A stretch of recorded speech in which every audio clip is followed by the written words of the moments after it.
एक शाम प्राची टीवी पर सीरियल देख रही होती है। तभी उसकी सास वहां आती है। अरे सीरियल में तो ऐसे मग्न है जैसे आज रात का खाना पड़ोसी आकर बनाएंगे। मुझे पता ही नहीं था आपने अपने बेटे की शादी पड़ोस में भी की हुई है। हैं? मतलब? मतलब इस घर में सारा काम बहू ही करती है, आप तो सिर्फ खर्राटे मारती हैं। अच्छा जी, फिलहाल तो तुम आराम फरमा रही हो, चलो जाओ, ये मेरे टीवी देखने का समय है। आहा, इसीलिए मुझे भगाया जा रहा है। सॉरी, अब तो बिल्कुल नहीं जाऊंगी। प्राची की इस बात पर दोनों सास बहू के बीच टीवी रिमोट के पीछे बच्चों जैसे छीना झपटी शुरू हो जाती है, जिसके बीच श्लोक भी काम से घर वापस आ जाता है। आज मेरी चूहे बिल्ली की जोड़ी किस बात पर झगड़ रही है? अरे तेरे बीवी मुझे टीवी नहीं देखने दे रही। अरे तुम्हारी मम्मी मुझे खाना बनाने के लिए फोर्स कर रही है। अरे वाह, ऐसे बेतुके रीजन पर तो बच्चे भी झगड़ा नहीं करते।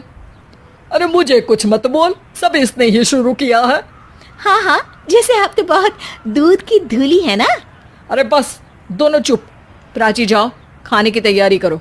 और माँ तुम छोड़ो, तुम्हें क्या बोलूं, शांति से अपना सीरियल देखो, मुझे दोबारा लड़ने की आवाज सुनाई नहीं देनी चाहिए। ऐसा बोलकर श्लोक वहां से चला जाता है, जिसके पीछे पीछे प्राची भी कुछ न कुछ बड़बड़ाते हुए रसोई में चली जाती है। हाँ हाँ, सासू जी को तो कुछ बोलेंगे ही नहीं, बस मुझ पर ही हुक्म चलता है, खाना बनाओ, जैसे मैं इनके घर में खाना बनाने के लिए आई हूँ। इसी तरह शाम बीतती है और रात को श्लोक और प्राची की सास खाना खाकर सोने चले जाते हैं, लेकिन प्राची गुस्से में कुछ खाए बिना काम में ही लगी रहती है। इस घर में किसी को घंटा फिक्र नहीं पड़ता, मैं खाऊं या भूखी रहूं। प्राची कुछ देर के लिए रसोई से बाहर जाती है और जैसे ही वापस आती है तो वहां दूध का भरा ग्लास देखकर हैरान रह जाती है। फिक्र पूरी है, बस दिखाना नहीं है। प्राची दूध पीकर सोने चली जाती है और अगली सुबह एक बार फिर सास बहू का कार्टून नेटवर्क स्टार्ट हो जाता है। ये तुमने ही किया है। अरे अजीब जबरदस्ती है, मैं बोल रही हूँ मैंने कुछ नहीं किया। दोनों ने मिलकर पूरे घर को पागल खाना बनाया हुआ है। यहाँ कोई नॉर्मल इंसान तो रह ही नहीं सकता, इसीलिए अब पड़ोसी क्या रिश्तेदार भी घर आने से कतराते हैं। और सुन बेटे, तू भी चंगा, तेरी माँ भी चंगी, तेरी बीवी भी चंगी, रिश्तेदार।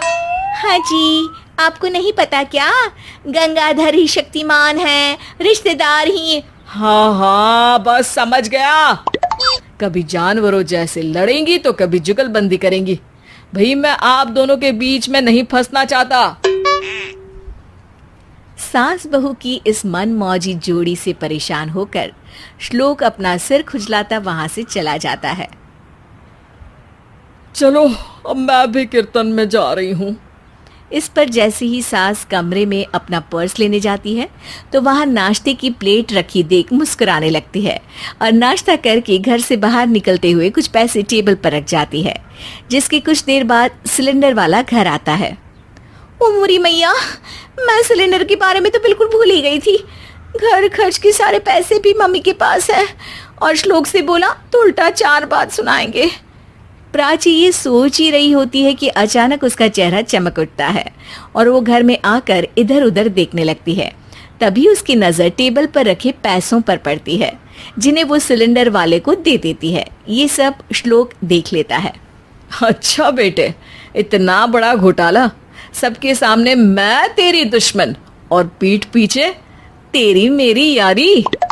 इस पर श्लोक एक प्लान बनाता है और शाम को सब एक साथ बैठे होने पर बोलने लगता है। माँ, तुम दोनों की बहुत लड़ाई होती है, इसलिए मैं सोच रहा हूँ कि प्राची को उसके घर छोड़ाऊं, इससे वो भी खुश रहेगी और तुम भी। अचानक श्लोक की ये बात सुनकर सास बहू शौक से उसकी तरफ देखती है। अरे ऐसे कैसे घर छोड़ाओगे, मुझे कहीं नहीं जाना। अरे तुमने बोला नहीं पर मैंने सुन लिया, तुम्हें मम्मी के साथ रहना अच्छा नहीं लगता, मुझे पता है।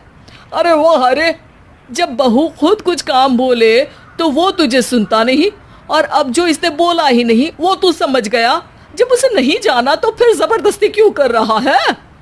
अच्छा, फिर आपको मौसी के घर छोड़ाता हूँ, बस अब आप दोनों एक घर में एक छत के नीचे नहीं रह सकती।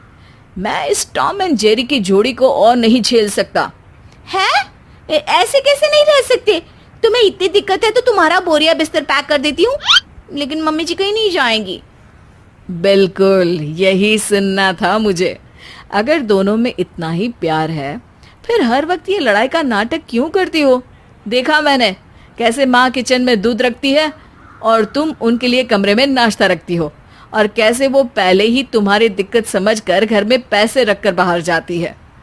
अरे भाई, इतना ड्रामा तो डेली सोप में भी नहीं होता जितना तुम दोनों ने इस घर में फैलाया हुआ है।